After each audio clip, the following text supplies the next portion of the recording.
One is called Living, Loving, and Being in the Present. It's about being in the now, about letting go of the past. It's about healing. It's about moving into a state of love.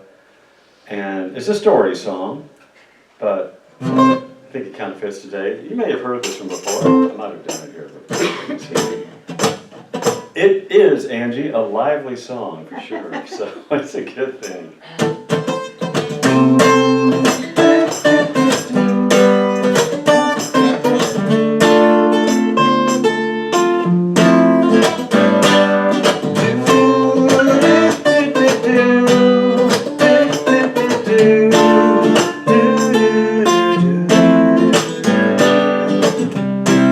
Saw you today for the first time in years, and I said to myself, why were there so many tears?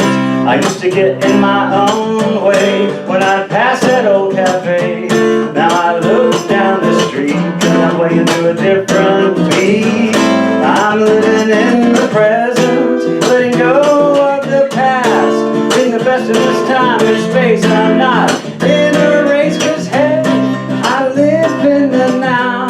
I take insight from the Tao, letting go of the past with faith and love to make it last. I'm living presently, 'cause it's how I want to be. Not caught in the past, I've got the faith to make it last.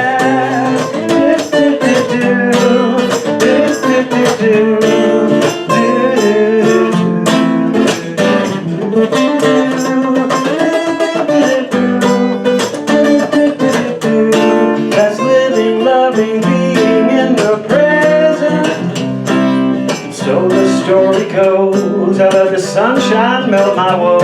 I've been dancing in the rain till the light replaced the pain. I feel that light that shines from the inner divine.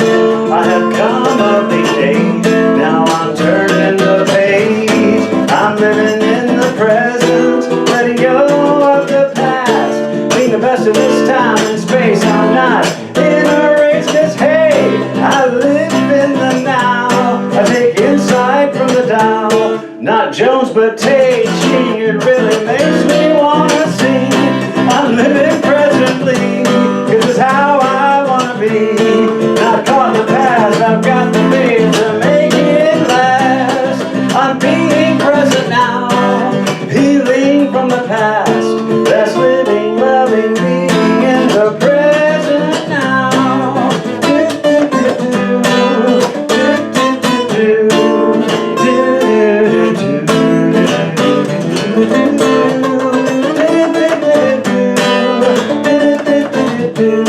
That's living, loving, being in the present. No longer caught in the past, with faith that love's the only power that lasts. Yeah, love is all that lasts. That's living, loving, being in the present now.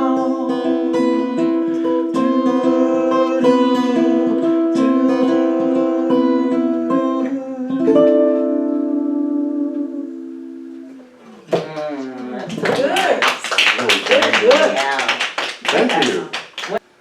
And I have to say though, while I've been on the road, I've been really focusing in on a lot of the Lent readings. Lenten, not Lent. And I had a lot of Lent in my clothes too, but that's beside the point. The Lenten readings aren't in this book. I don't know if you guys have yeah. It's just it's amazing. I wanted this last week really rang a bell with me, so I'm going to kind of go through my own interpretations of some of this, because it really plays to being in the present moment, releasing. A lot of it's releasing, and that's letting go of the past. That's why I did that song.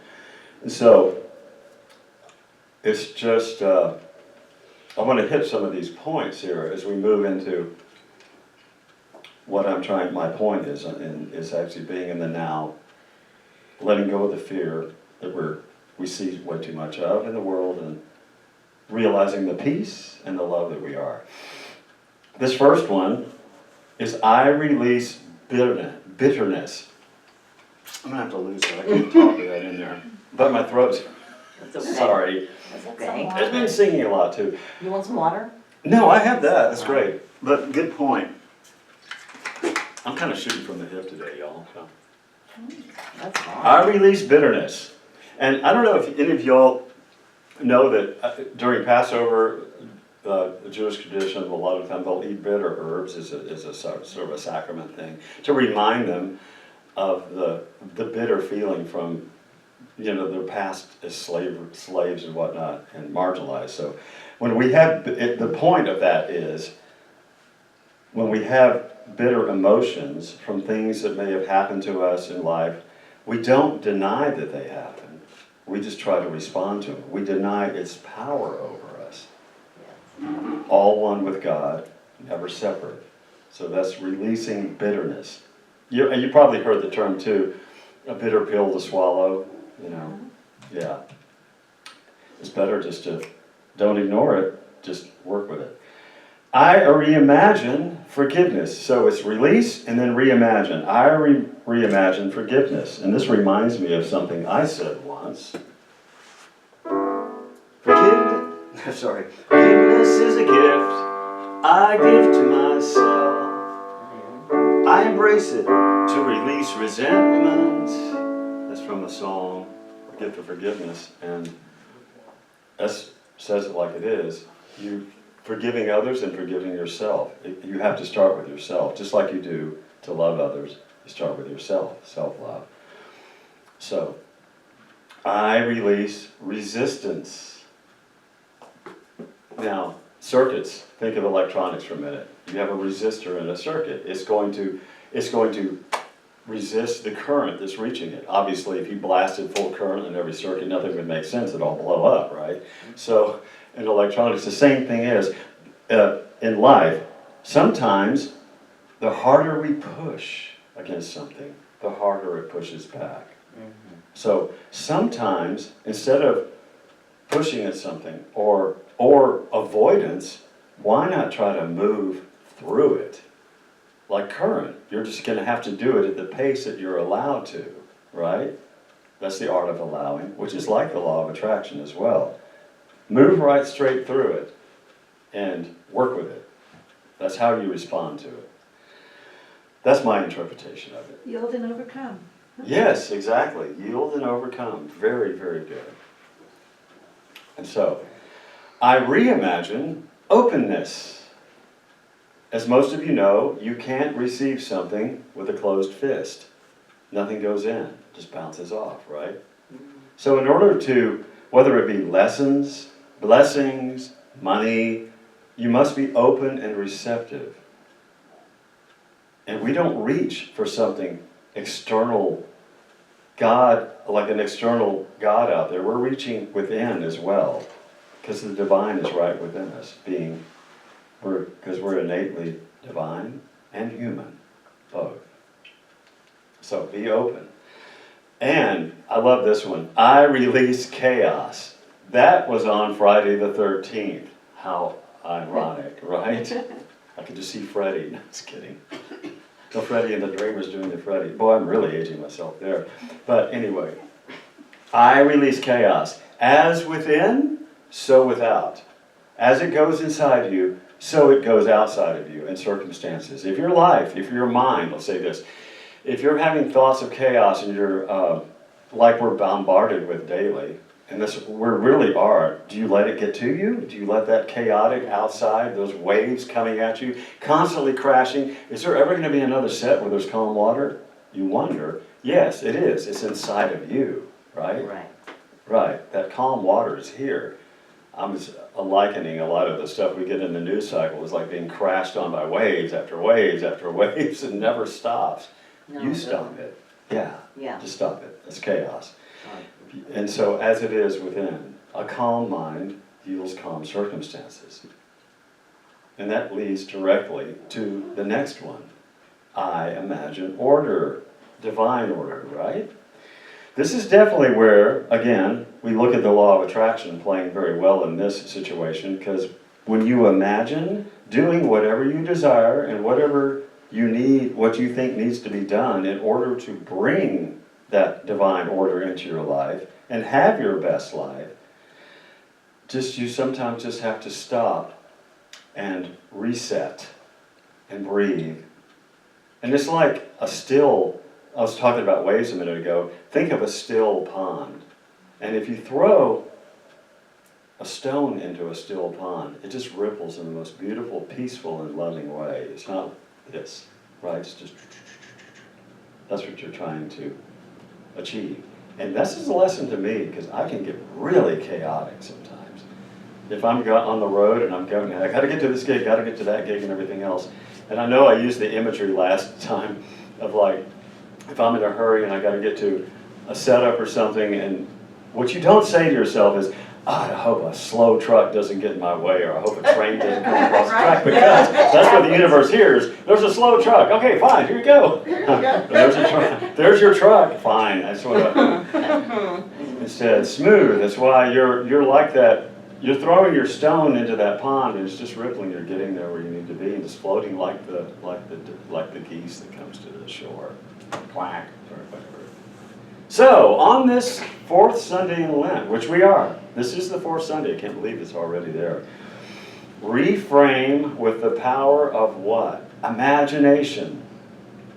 This power really makes it possible, of the 12 powers, the power of imagination, to create a new frame of reference when we're dealing with challenges. A challenge presents itself to us. It allows us to see it. Imagination can, from the highest perspective. For example, if you're imagining a story unfolding in a situation, just stop using your ego and your personality to imagine. Use Christ consciousness, the divine within, instead, to get you in a lot better place, instead of imagining things that are may or may not happening. I'll talk a little more about that in a minute, but imagination helps us to envision our world and brings us into being. When we align our imagination with divine ideas, that's when we co-create a world that works. It works for me, it works for you, it works for all of us when we use our imagination to visualize. It directly references unity principle number 3, thoughts create your reality, which we just read about here. It's phrased here a little differently. We know our thoughts have creative power to determine events and attract experiences, what it is. Thoughts held in mind produce after their kind. So, but imagination though, if you look at it from the aspect of ego versus Christ consciousness, you can create all manner of nonsense if you're not careful. You ever been like in a room, say you're in a situation like you're in a rehearsal or a work situation, you just talk to somebody and then you see two people go off and talk to themselves and they're looking around. What do you sometimes imagine? Are they saying something mean about me or something awful about me and stuff like that? You know, your imagination can run away with you. You know, that's the kind of thing you don't want to use your imagination for. You want to use it to connect to the greater good. That's when you're imagining what you want in life. Release the negative and reimagine from divine mind the best outcome happening. Not gossip. Not things like that. You can work through that in a totally different way. Using the divine wisdom to move through any challenges you have. And guess what? The power of faith to overcome any uncertainty that might crop up from crazy ego thoughts in your mind, right? For we walk by faith, not by sight, 2 Corinthians. We do.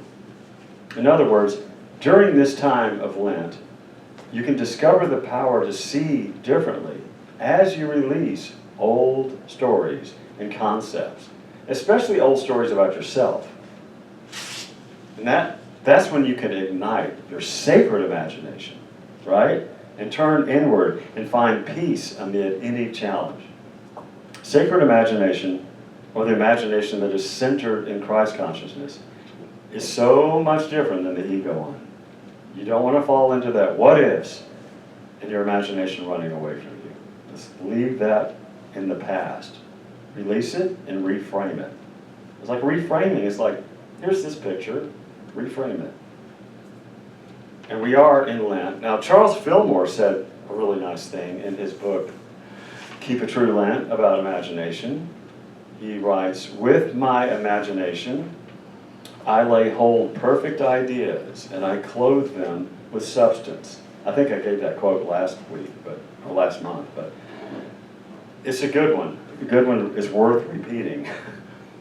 And Lent is all about starting anew. The beginning of a new life starts with a new way of thinking. That's Eric Butterworth. Reframing and reimagining and using this season to see things differently is a really, really awesome journey to be on. It's a whole lot better than, and it actually equips you to work with all the negative chaos that we are bombarded with. If y'all agree, I think we all know that. I'm going to paraphrase Reverend Claudia Olmos here when she's talking about reframing it using a technique which we can change, where we just change our negative perception of things into a more positive and constructive item or event. It's just a way of looking at it differently. Reframe it. And I don't think it's any accident that I'm looking at, now I don't say we are, I gotta speak for myself, I'm looking at Lent a lot differently this year. It's not just because I've been in school for years, seems like, studying this stuff. In regards to the renewal aspect, because right now I think we need it more than ever, more than ever. Oh, definitely. I don't have a quote from this, but I know looking at, it's happening in all walks of life. People seem to be, there's enough positivity. You guys see this? There's all the negative, amongst all that you're seeing this positivity. Yeah. Then I think Pope Leo said something really, really, I mean, it was kind of cutting about the war situation and stuff. It's just like, cut to the quick, we're humans. Let's get to it. I mean, this is not the way of the Christ at all. Not at all. And I think we can use a little bit of an attitude, and I'm the only male in here, of the divine feminine. And it's a good time to memorialize that because this is Women's History Month, right? March is International Women's Day was last Sunday. And so looking at one of, it's a good, if we could all embody, we all should embody divine feminine. I'm talking about male and female. We all embody divine masculine and feminine. Right now we're needing a lot of that divine feminine energy to help us move through a lot of this chaos. And perfect example is Myrtle Fillmore, one of the first feminists, co-founder, Unity co-founder, of course, which I don't think we'd be standing here, well, we might be standing here, but we wouldn't be standing here as a Unity body of spiritual body church, spiritual center, whatever you choose to call it. We wouldn't be in this Unity church situation if Myrtle Fillmore had not set up her vibrational match with health, healing, and wholeness that allowed her to live 40 years beyond what her prognosis was and start with her husband Charles the Unity movement. It was instrumental in doing that. That's why we wouldn't be here for that. There's other, I don't know if any of y'all have ever heard of the Reverend Dr. Johnnie Coleman. That's Johnnie. She was a pioneering Unity minister, but she was also a black woman, so she had to endure a lot of segregation and prejudice as she was coming up. I mean, she was in the Unity Village. I think she had to sleep at first in a separate building and stuff at the time because it's back in the 20s or 30s or 40s. That was a long time ago. I should have got my facts straight on this, but she did have to go through that. But she was really instrumental in bringing a lot of the shifts in the social justice consciousness of the Unity movement because of people like her. And so a good person to celebrate during Women's History Month, for sure. As we all know, there's a lot of, Unity definitely stands for social justice. So as we're moving into the season of Lent, we are approaching Easter now. we can release a lot of this negativity from the past. Let's remember we must be present in the moment. Every moment is precious that we are. The present, like that third aspect of the law of attraction, the present is always perfect as we try to perfect the present moment. The now tells us that even in times when something negative happens, of course it does, we have to, is how we must not deny that the reality of these things happening. We must deny their power over us. That's a big deal. The unity theory of denials and affirmations definitely states that you deny the power over you of these things. You don't deny the action. You don't deny that it happened. But instead of dwelling on the negative aspect, respond to it in a different way and find a positive way through it. Or reimagine a way of dealing with it better. So, I'm going to move into my quote for the day from Lao Tzu. You knew I'd have one, right? If you are depressed, you are living in the past. If you are anxious, you are living in the future. If you are at peace, then you are living in the present. I think that's a nice way of looking at it. Oh. Yeah. It's attributed to Lao Tzu. I think it is. I could not find that in the actual Tao Te Ching verses, but... Can you read it again? Yes. To live your best life now. This is the quote. If you are depressed, you are living in the past. If you are anxious, you are living in the future. If you are at peace, you are living in the present. Okay. Yeah. Let's sit on that one for a minute. Just